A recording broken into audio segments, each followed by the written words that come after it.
Lagi ako nagpapasalamat sa ating mga kababayan sa patuloy nila na suporta at pagtitiwala. Botong-boto ko si Sara. At ito, yan. Nakita niyo naman ngayon ang nangyayari sa ating gobyerno. Puro nakaw na kay Bungbong lahat na ginagawa. Si Otiveros, NPA yan eh. Rimulya, Traidor. O boboto ka ba dyan? Si Lenny, si John Vic, si Risa. Syempre ito, kasi beautiful niya. Ay, nako. Wala yan. Wala yan.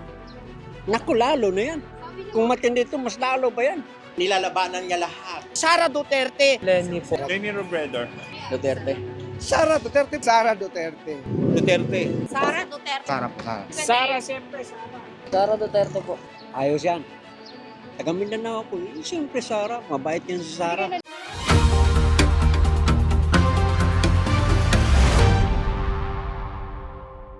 Nakakuha ng 55% approval rating ang Vice-Presidente na mas mataas sa 36% na nakuha ni Pangulong Ferdinand Marcos Jr.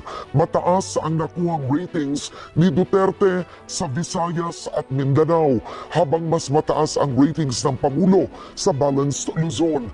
Ayon sa Vice, hindi niya alam kung paano ginagawa ang mga naturang survey at kung sino ang nagkukomisyon nito, pero laking pasasalamat niya sa mga patuloy na nagtitiwala. Lagi ako nagpapasalamat sa ating mga kababayan sa patuloy nila na suporta at pagtitiwala sa akin, sa aking mga kasamahan sa Office of the Vice President. At wala kasi akong makomment sa mga survey dahil hindi ko alam kung paano siya ginawa, sino ang nagpakomisyon na noong survey. Pero ako ay may survey man o wala. Nagpapasalamat dahil yung pagtitiwala at paniniwala ng taong bayan sa akin ay nandyan pa rin. At lagi ko sinasabi, tulad kanina, sabi ko, yung power ko kasi, o agahom na ko, ay galing yon sa tao. Botong-boto ko si Sara. At ito, yan, dapat matalo yan kahit walang porsyento. 0% sa English. 100% si Sara Duterte. Yan ang gusto ko. Rimulya na yan. Ha? Alsin niyo sa amin yung Rimulya na yan. Bakit, sir? Ang aga Ha? naman na. Walang kwenta yan. Bakit ayaw niyo kay Rimulya, sir? Ha? Bakit ayaw? Traidor yan eh. Oo, Duterte kami. Oo, traidor yan. Napakalaking traidor niyan. Sara Duterte pa rin, syempre. Bakit? Ha? Yan lang ang may sa atin eh. Yan lang may kakayahang mamuno. Yan si Lenny, wala naman yan. Sa history nga ng Pilipinas, sila lang isla natin, hindi niya masagot eh. Oh. Si Otiveros, NPA yan eh.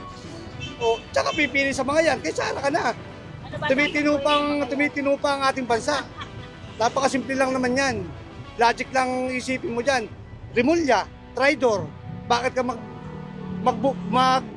magbubuto ng mga ganyan traidor? Anong gagawin sa bansa natin? Baka bukas-bukas pag-ising natin, wala ng Pilipinas. Baka ibinenta rin yan. O, Otiveros, NPA. O, bubuto ka ba dyan? Robredo, simpleng-simple. Ilan ang isla ng Pilipinas, pati yung lugaw, hindi daw di ba? Duterte ka na, saan ka pa? Duterte ka, sir. Solid. Matino pa ang mundo, matino pa ang bansa. Wala pang mga adik, wala pang mga rapists.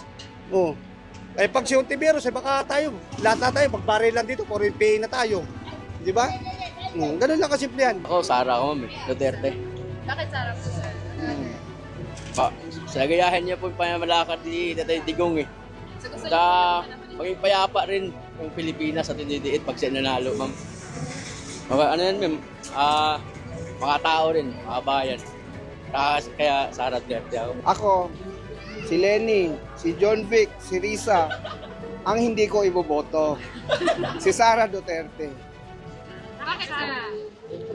Siyempre, if you are thinking voter, alam mo kung sinong dapat iboboto mo.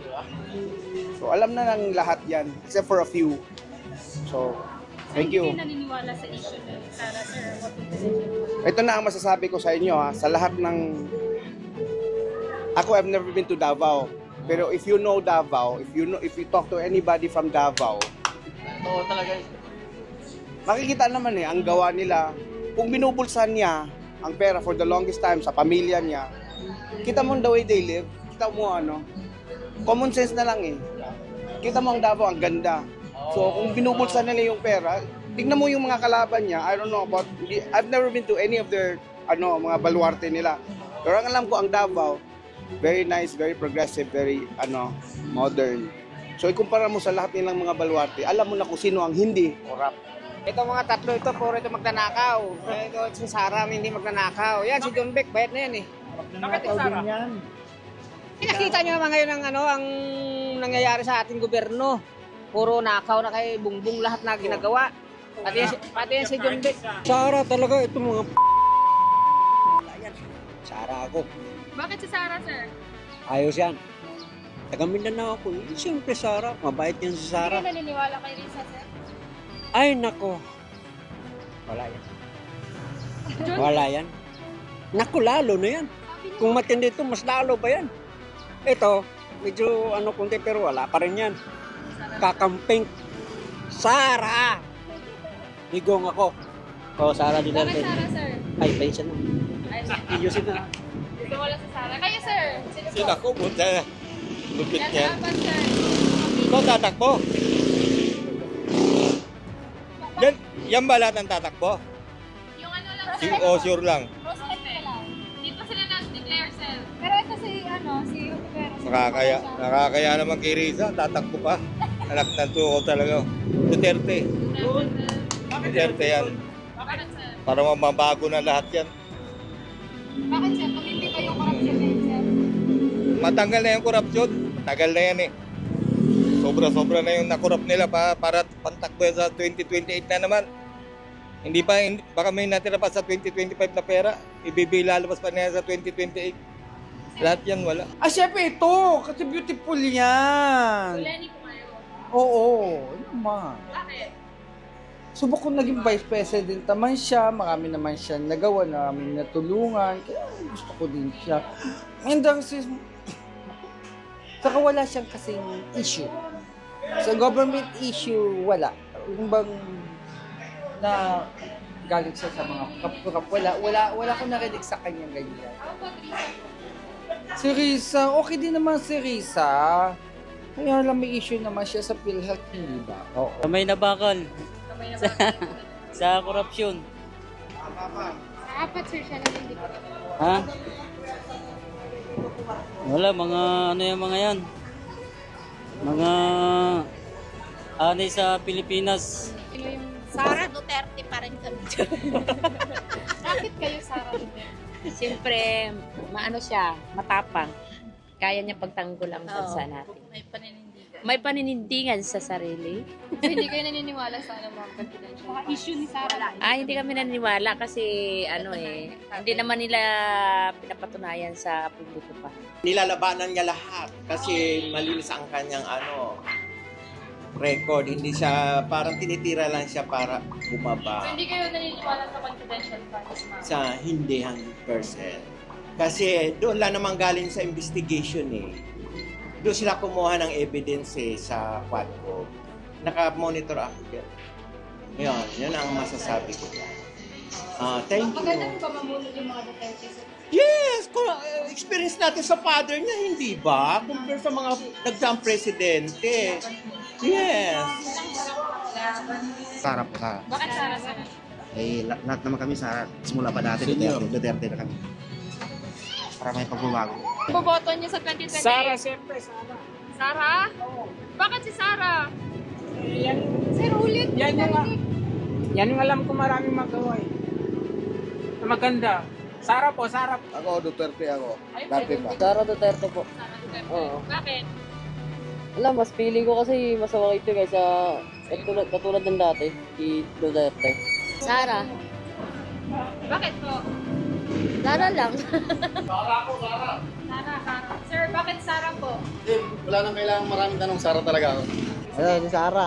Sara ka rin. Ah. Bakit Sara, sir? Marami na nagawaan. Wala kayo kay Sara, sir. Yeah, syempre, matagal na. Ayaw kay Lenny. Hindi baka may pagka-crocodile din to eh. Ha? O, pwede na si Sara. Sara ka, sir. Oh, Bakit Sara. sir? medyo okay yung ano niya eh.